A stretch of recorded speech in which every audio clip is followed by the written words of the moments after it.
हिसार में केजरीवाल का बड़ा दावा, हरियाणा में आपका जबरदस्त माहौल, जैसे जल्दी छूट गया होता तो यहां आम आदमी पार्टी को मिलता बहुमत। कंगना रनौत और खट्टर के बयान को लेकर भी केजरीवाल ने घेरा, कहा ऐसा बटन दबाना कि इन्हें तीनों कानून फिर याद न आए। किसानों के मुद्दों पर हरियाणा के मुख्यमंत्री नायब से हमला एक्सपोज पर लिखा, कांग्रेस ने हमेशा किसानों से छल किया। सीएम सैनी ने कांग्रेस से पूछा, 70-80 साल के शासन में क्या कांग्रेस ने कभी भी सभी फसलों पर एमएसपी दी है? हरियाणा को सभी 24 फसलों में एमएसपी देने वाला देश का पहला राज्य बनाया। कंगना रनौत ने कृषि कानूनों पर दिया बयान वापस लिया, वीडियो जारी कर कहा, मेरी बातों और मेरी सोच से किसी को निराशा हुई है तो मुझे खेद है। कंगना ने माफी मांगते हुए कहा, मैं अपने शब्द वापस लेती हूं, पीएम के शब्दों की गरिमा रखना मेरी जिम्मेदारी। गाजियाबाद के लोनी से बीजेपी विधायक नंद किशोर गुर्जर ने कंगना रनौत का किया समर्थन, बोले पीएम मोदी किसानों के हित में लाए थे नए कृषि कानून।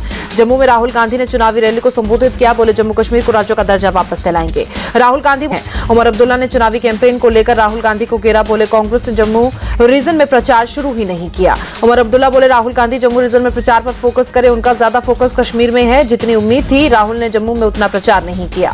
केंद्र सरकार के आमंत्रण पर 16 देशों का प्रतिनिधिमंडल श्रीनगर के दौरे पर चुनाव प्रक्रिया का जायजा ले रहे। राजनयिक प्रतिनिधिमंडल में कुल 20 राजनयिक शामिल। बड़गांव के एक मतदान केंद्र के बाहर राजनयिकों ने खिंचवाई तस्वीर। डेलीगेशन में अमेरिका, यूरोपीय संघ, रूस और ऑस्ट्रेलिया सहित 16 देशों के राजनयिक। श्रीनगर के बैमिना के बूथ पर मतदान देखकर दक्षिण कोरिया के राजनयिक लिम सांग सचमुच प्रभावशाली है। तंजानिया के राजनयिक ने भी मतदान की व्यवस्था को देख जताई खुशी, कहा लोग मतदान के लिए बेहद उत्साहित दिखे, लोग अपने बच्चों को भी लोकतांत्रिक प्रक्रिया समझाते दिखे। विदेशी राजनयिकों के दौरे पर उमर अब्दुल्ला के सवाल, विदेशी राजनयिकों सरकार घाटी में क्यों लेकर आई है? पर्यटकों की तरह राजनयिकों को क्यों घुमाया जा रहा है? राजनयिकों को घुमाने और विदेशी पत्रकारों को रोकने पर उमर अब्दुल्ला ने जताई नाराजगी, कहा विदेशी राजनयिक आ सकते हैं तो विदेशी पत्रकार क्यों नहीं? श्रीनगर में फारूक अब्दुल्ला ने किया मतदान, बेटे उमर अब्दुल्ला ने भी डाला वोट। केंदेरबल और बड़गांव से चुनाव लड़ रहे हैं उमर। जम्मू कश्मीर में दूसरे चरण के लिए मतदान, 6 जिलों की छवि कुमारपुरी घाटी और जम्मू में मतदान को लेकर उत्साह। जम्मू कश्मीर बीजेपी चीफ रविंद्र रैना ने किया मतदान, नौशेरा के पोलिंग बूथ पर वोट डाला, इसी सीट से प्रत्याशी भी। नौशेरा से बीजेपी प्रत्याशी रविंद्र रैना बोले जम्मू कश्मीर में बीजेपी की जबरदस्त जीत होगी, हमारा मुख्यमंत्री बनेगा जो सभी को स्वीकार्य होगा। जम्मू कश्मीर चुनाव को लेकर केंद्रीय मंत्री रामदास अठावले का बयान, कहा जम्मू कश्मीर में बीजेपी जीतेगी चुनाव, पीएम मोदी और अमित शाह के प्रयासों से जम्मू कश्मीर में आतंकवाद कम हुआ। श्री माता वैष्णो देवी सीट से बीजेपी उम्मीदवार बलदेव राज शर्मा ने वोटिंग से पहले अपने घर पर पूजा की, जीत का मांगा आशीर्वाद। राजौरी से कांग्रेस प्रत्याशी इफ्तिका अहमकारी ने श्रीनगर में वोट डाला, लोगों से मतदान करने की अपील की। जम्मू कश्मीर में दूसरे चरण के चुनाव में देखा जबरदस्त जोश, रियासी के एक मतदान केंद्र पर देखी मतदाताओं की लंबी कतार। रियासी में 102 साल के हागी करमदीन भट्ट में देखा मतदान का जज्बा, खुद मतदान केंद्र पर जाकर वोट डाला, कहा अच्छी सरकार बनेगी तो बहुत काम होंगे। जम्मू कश्मीर गांधरबल में भी मतदाताओं में दिख रहा है जबरदस्त उत्साह। कंगन विधानसभा क्षेत्र में एक मतदान केंद्र पर मतदाताओं की लंबी कतार दिखी। पुंछ जिले में एलओसी से मात्र 200 मीटर की दूरी पर स्थित बूथ पर भी मतदान। बालोई गांव के मतदाता बोले गांव के विकास और तरक्की के लिए वोट डाल दिया है, मतदान केंद्र पर सुविधाएं बहुत अच्छी। पेरिस पैरालंपिक में ब्रॉन्ज मेडल जीतने वाले राकेश कुमार ने कटरा में वोट डाला, लोगों से भी मतदान करने की अपील की। कर्नाटक हाईकोर्ट के बाद जनप्रतिनिधि कोर्ट से भी सीएम सिद्धारमैया को झटका, जमीन घोटाले के मामले में एफआईआर के निर्देश दिए, 3 महीने में जांच रिपोर्ट भी मांगी। बेंगलुरु में बीजेपी कार्यकर्ता का प्रदर्शन, मुद्दा घोटाले को लेकर सीएम सिद्धारमैया के खिलाफ प्रदर्शन। प्रदर्शनकारियों ने सीएम आवास का भी घेराव किया, सिद्धारमैया के इस्तीफे की मांग की। कई प्रदर्शनकारियों को पुलिस ने हिरासत में लिया। उच्च न्यायालय के फैसले के बाद कर्नाटक के सीएम सिद्धारमैया के इस्तीफे नहीं देने पर बीजेपी ने सवाल उठाए, प्रवक्ता सीआर घेरा। विपक्ष की ओर से सीएम के इस्तीफे की मांग पर बोले कर्नाटक के गृह मंत्री जी परमेश्वर, सीएम सिद्धारमैया ने पहले ही कह दिया था कि वो इस्तीफा नहीं देने जा रहे हैं, हम उनके साथ हैं।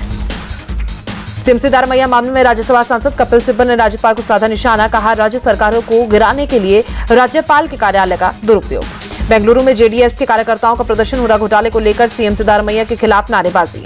प्रधानमंत्री मोदी ने सोनीपत के गोहाना में रैली की, कहा हरियाणा में बीजेपी के लिए समर्थन बढ़ा है। पीएम मोदी ने कांग्रेस पर हमला बोला, कहा देश परिवारवाद से मुक्त हो रहा है, धीरे धीरे कांग्रेस पस्त पड़ती जा रही है। पीएम मोदी ने कांग्रेस को भ्रष्टाचार की जननी कहा, बोले जहां जहां कांग्रेस 10 साल पहले हरियाणा को कांग्रेस ने लूटा, करप्शन और परिवारवाद से निकलकर अब तरक्की कर रहा है हरियाणा। पीएम मोदी ने भारत में निवेश का भी अच्छा माहौल बताया, कहा दुनिया भर में भारत के टैलेंट पर भरोसा। रैली में पीएम मोदी ने अमेरिका की यात्रा का जिक्र किया, कहा अमेरिका में बड़े बड़े कारोबारियों से मिला, भारत के टैलेंट पर दुनिया का भरोसा बढ़ा। बदलापुर एनकाउंटर को लेकर बॉम्बे हाईकोर्ट में सुनवाई, अक्षय शिंदे की मौत पर कोर्ट की सख्त टिप्पणी, पुलिस से पूछा क्या सीधे सिर में गोली मार देते हैं? बॉम्बे हाईकोर्ट ने कहा, पहली नजर में एनकाउंटर में गड़बड़ी लग रही है, पिस्तौल पर उंगली के निशान की जांच होनी चाहिए। हाईकोर्ट ने पूछा, पिस्तौल कैसे अनलॉक हुई, इस पर यकीन करना मुश्किल, इसे हम एनकाउंटर नहीं कह सकते। हाईकोर्ट ने पुलिस से पूछा, पुलिस की पिस्टल शिंदे के एनकाउंटर पर महायुति में शुरू हुआ क्रेडिट वॉर, फडणवीस के पोस्टर के जवाब में शिंदे सेना का अखबार में इश्तेहार, मुख्यमंत्री एकनाथ शिंदे को बताया धर्मवीर। इश्तेहार में लिखा, हमारी बेटियों को न्याय देने वाला ऐसा धर्मवीर चाहिए। इश्तेहार में केवल एकनाथ शिंदे की तस्वीर, लेकिन फडणवीस की तस्वीर नहीं। मुंबई में कई जगहों पर लगे डिप्टी सीएम फडणवीस के पोस्टरों पर लिखा, बदला पूरा। बीजेपी ने महाविकास अघाड़ी पर निशाना साधते हुए पोस्टर लगाए, लिखा, एमवीए के दौर में पुलिस सरकार के लिए वसूली करती थी, अब जनता की सुरक्षा करती है। दिल्ली के पूर्व सीएम अरविंद केजरीवाल ने संघ प्रमुख मोहन भागवत को चिट्ठी लिखी, केंद्रीय एजेंसियों को दुरुपयोग का आरोप लगाते हुए पूछे 5 सवाल। यूपी के कुंदरकी में उपचुनाव से पहले नया विवाद प्रदर्शन। एआईएमआईएम प्रमुख असदुद्दीन ओवैसी ने बीजेपी पर हमला बोला, कहा, वक्फ को लेकर बीजेपी और आरएसएस झूठा प्रोपेगेंडा चला रही है, दान दी हुई संपत्ति में हस्तक्षेप क्यों कर रही है सरकार। बिहार में सीएम नीतीश को लेकर वीआईपी पार्टी के प्रमुख मुकेश सैनी ने भी सवाल उठाए, कहा, बढ़ती उम्र के कारण नीतीश कुमार कई बातें भूल जाते हैं, उन्हें अपनी कमान नई पीढ़ी को सौंप देनी चाहिए। बीजेपी के सदस्यता अभियान पर बोले असम सीएम हिमंता बिस्वा शर्मा, असम में हमारा टारगेट 50 लाख सदस्य बनाने का, अभी तक 42 लाख सदस्य बना चुके हैं। भारतीय जनसंघ के संस्थापक सदस्य पंडित दीनदयाल उपाध्याय की आज जयंती, लखनऊ में सीएम योगी ने पुष्पांजलि अर्पित की। डिप्टी सीएम के विरुद्ध अभियान की शुरुआत मिलकर चले प्रदूषण से लड़े हो गए अभियान की थी। दिल्ली में फिर शुरू हुआ रेड लाइट ऑन गाड़ी ऑफ अभियान, दिल्ली के पर्यावरण मंत्री गोपाल राय ने जानकारी दी। नोटिफिकेशन निकलने के बाद से 1 जनवरी 2025 तक पटाखों पर बैन दिल्ली में लागू हो सकता है। ऑडी-1 प्रेस कॉन्फ्रेंस में गोपाल राय ने संकेत दिए, कहा, AQI 450 से ऊपर पहुंचेगा तो ऑडी-1 लागू किया जाएगा। दिल्ली में अल्पसंख्यक कल्याण मंत्रालय के पास स्वच्छता ही सेवा अभियान 2024 में शामिल हुए केंद्रीय मंत्री किरेन रिजिजू, कहा, घर में हो या ऑफिस में स्वच्छता अभियान चलते रहना चाहिए। मेक इन इंडिया कार्यक्रम में 10 साल पूरे, पीएम ने ट्वीट कर कहा, इस आंदोलन को सफल बनाने के लिए अथक प्रयास करने वालों का आभार, पीएम उदित करने में प्रतिबद्ध। जस्टिस एमएस रामचंद्र राव ने झारखंड हाईकोर्ट के चीफ जस्टिस की शपथ ली। राज्यपाल संतोष गंगवार ने दिलाई शपथ, राजभवन में हुआ समारोह का आयोजन। कर्नाटक हाईकोर्ट के जज जस्टिस श्री शानन की विवादित टिप्पणी करने के मामले में माफी मांगी, सुप्रीम कोर्ट में माफीनामा दायर किया, ऐसे ने माफी स्वीकार करते हुए कार्रवाई बंद की। ग्रेटर नोएडा में यूपी इंटरनेशनल ट्रेड शो 2024 के दूसरे संस्करण समारोह का आयोजन, उपराष्ट्रपति जगदीप धनखड़ और सीएम योगी शामिल हुए। यूपी में खाद्य पदार्थों की गुणवत्ता संबंधित शिकायत के लिए हेल्पलाइन नंबर जारी, लखनऊ प्रशासन ने जारी किया नंबर।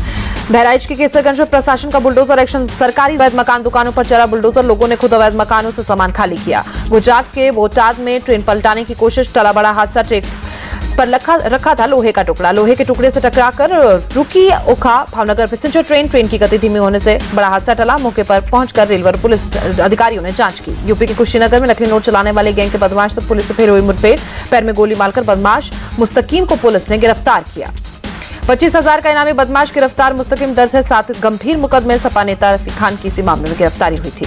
बिहार के भागलपुर में ममलखा पंचायत में गंगा के बीरभूम में बदला मौसम का मिजाज, कई जगहों पर तेज बारिश, ट्रैफिक जाम। ग्वालियर में सरकारी स्कूल के बच्चों के सामने भिड़े टीचर्स लेडी टीचर के बीच जमकर चप्पलें चली, एक दूसरे को चाटे भी मारे। मारपीट के दौरान दोनों टीचरों के बीच गाली गलौज भी हुई। सिरोल थाने में दोनों टीचरों ने एक दूसरे के खिलाफ शिकायत दर्ज कराई। चेन्नई से दुबई जा रही फ्लाइट में उठा धुआं और फिलिंग के कारण हुए हादसे से मचा हड़कंप, आधे घंटे देरी से उड़ा विमान। ओडिशा के सरकारी अस्पतालों की नर्सों आज और कल हड़ताल पर, राज्य सरकार ने हड़ताल के खिलाफ लागू किया एस्मा। गुजरात के हिम्मतनगर में भीषण सड़क हादसा, कार और ट्रक की टक्कर में 7 लोगों की मौत। भारत और बांग्लादेश की टीमें दूसरे टेस्ट मुकाबले के लिए कानपुर पहुंची। एयरपोर्ट पर दिखा फैंस का जबरदस्त उत्साह, 27 सितंबर से ग्रीन पार्क स्टेडियम में खेला जाएगा मैच। भारत और बांग्लादेश की टीमों को कड़ी सुरक्षा के बीच चकेरी हवाई अड्डे से होटल तक ले जाएगा, सुरक्षा के लिए चप्पे चप्पे पर पुलिस बल तैनात। भारत बांग्लादेश मैच से पहले कानपुर में बढ़ाई गई सुरक्षा टीमों और वीवीआईपी की सुरक्षा के लिए करीब 2000 पुलिसकर्मियों को तैनात किया गया। कानपुर में सुरक्षा एजेंसियों के साथ लोकल पुलिस ने भारत बांग्लादेश के बीच ग्वालियर में नहीं होगा T20 मैच पर मंडराए संकट के बादल। 6 अक्टूबर को दोनों टीमों के बीच खेला जाना है तीसरा T20 मैच। हिंदू महासभा में 6 अक्टूबर को ग्वालियर बंद का ऐलान, बांग्लादेश में हिंदुओं के साथ हो रहे अत्याचार के बाद विरोध। पूर्व क्रिकेटर श्रीसंत का बड़ा बयान, कहा, युवराज के बिना 2007 का T20 विश्व कप नहीं जीत पाते। सर्जरी के बाद मुंबई टीम में वापस करेंगे शार्दुल ठाकुर, श्रेयस अय्यर, मुशीर खान और शरद सुनानी होंगे टीम का हिस्सा। सरफराज खान को लेकर तस्वीर साफ नहीं।